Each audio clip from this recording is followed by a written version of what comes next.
imagine if you were an alien who, was visiting the Earth for the first time from some other galaxy. Imagine only visiting the United States and never visiting any other part of the Earth's surface. That's essentially what we've done with the Apollo missions, really been able to do wonderful and groundbreaking science with the samples, collected during the Apollo missions. But again, we visited only a very small part of the lunar surface. The way that I think about it is it's the equivalent of, landing on Earth and getting rocks from Kansas. It would give us insight into one particular location on the Earth, but not at all the diversity of what we see on the Earth, what we know is present on the Earth. So the ability to go to a different site, a different location, get different samples will just enrich what we have already learned from our Apollo samples.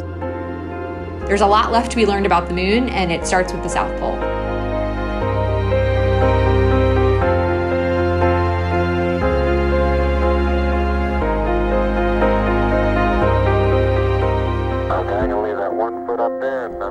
Artemis astronauts will fulfill a different mission in a unique environment.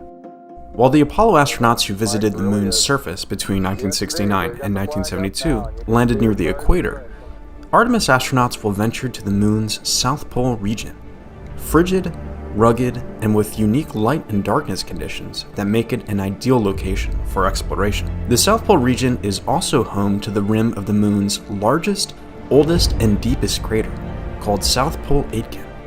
It takes up almost a quarter of the moon, and is so deep, it exposes portions of the moon's interior.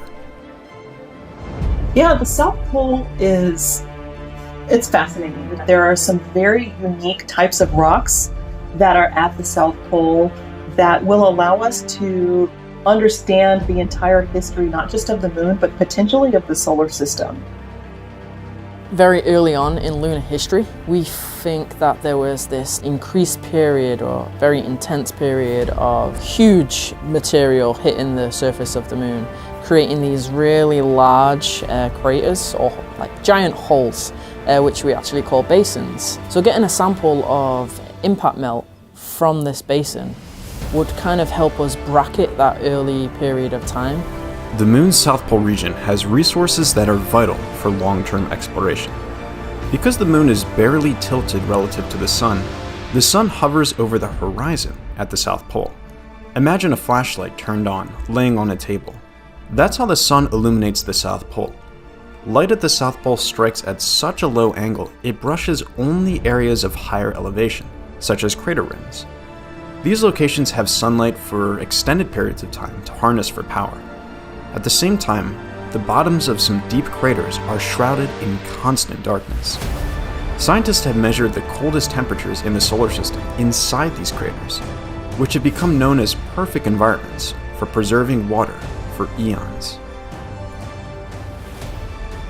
Over time, there's individual molecules of water and carbon dioxide and other gases that actually bounce around the surface of the moon.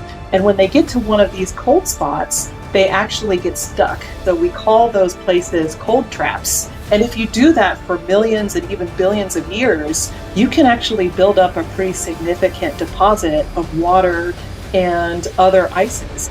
From an exploration perspective, if we can understand just how much water there is and where it is and how to get it out of the regolith of the moon, we can turn it into really important things like drinking water for astronauts and even rocket fuel to take them back home. So really understanding these resources and how to use them is one of the objectives of the Artemis program, and it's what makes the South Pole of the moon so exciting. We know the moon in incredible detail, thanks in large part to NASA's Lunar Reconnaissance Orbiter, or LRO. LRO has been circling the moon since 2009. It's the longest-lived spacecraft there. Through tens of thousands of orbits and data from 7 instruments, LRO has mapped the moon's temperature, geology, radiation environment, and is providing insight on how the moon is changing over time. LRO is led by Dr. Noah Petro, a planetary geologist at NASA's Goddard Space Flight Center. LRO is this incredible mission. It was launched in 2009 as the opportunity to go back to the moon, to create this three-dimensional, high-resolution, high-definition atlas of the moon. Where are there safe landing sites for human and robotic explorers? So what LRO is doing is really giving us the tools, the material, the data we need to make those missions successful. For many years, LRO's elliptical orbit was closest to the moon during the spacecraft's pass over the South Pole. So scientists have more information about the South Pole region than any other region of the moon. We know that we can do more and build upon the legacy of Apollo, but to do that we needed a higher resolution data set. We wanted to know where the hazards were. We wanted to know where the geologic features were that we want to go explore, and so LRO has created that database. Incidentally, the LRO data volume is now over 1.3 petabytes. It's the largest volume of data that NASA has ever collected from any planetary body. It's remarkable. And what we've done now in support of Artemis, in support of other NASA missions to the moon, is we've created special maps. We share them with the public and we share them with the various engineers and scientists who are going to help enact and make Artemis a reality.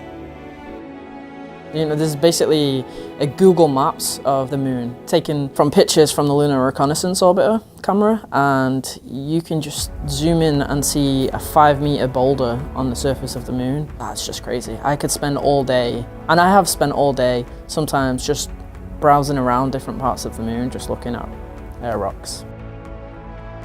This wealth of information will make it easier to find ideal locations for a NASA base camp, and to quickly identify scientifically interesting areas to visit nearby. So it's my real belief that we have an opportunity with Artemis to do something different than Apollo. We build on Apollo, we learn from Apollo, but we want to expand what Apollo was able to do and build this presence on the moon that is more than just 3 days, more than just 6 individual missions, but a much larger program that eventually will result in the ability to go onto Mars.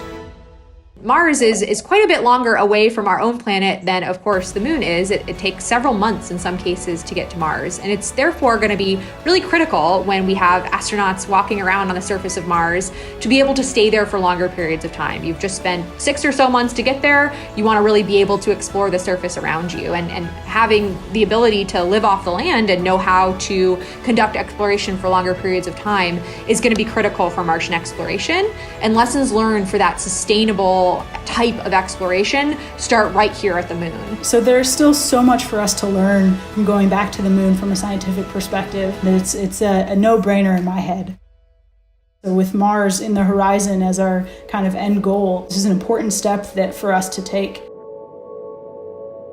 And then also just kind of from a human aspect, we all have this kind of intrinsic desire to explore. I think it's in all of us and certainly in us as a society. And so I think setting our sights on something and accomplishing this goal together is really important just for international relations, for, just coming together as a humankind, the human spirit. I think that's a piece of what we're doing that we can't ignore as well. I have 3 kids, aged 10, 6, and 2. I talk about space often with them. The great thing that my parents did for me was let me find my path. I also look at my daughter and I think, okay, Amelia, she keeps saying she wants to be a firefighter, a construction worker, and an astronaut. And I said, well, Amelia, you can do all 3 and be an astronaut. Well, when you're an astronaut, you got to learn how to fight a fire in space. You got to learn how to build stuff. So you got to do all those things. What they'll become, I'm so excited to find out. But I have no idea what they're gonna end up gravitating towards. So why is the moon my favorite body to study? I think growing up, you could always see it in the sky. You could see some beautiful stars and maybe Mars or Jupiter as like small little dots, but the moon is just there in all its glory. It's like our nearest and dearest neighbor, and you can even with the naked eye, you could start picking out features on the moon. I think that was really cool. This is thousands of miles away, and you can still kind of be a geologist from the ground if you want to. And I think that's really cool. And that's why I always wanted to study the moon. Just seeing people walk on the moon, on this foreign planetary body, looking at images like the one behind me here, I think that always blows my mind.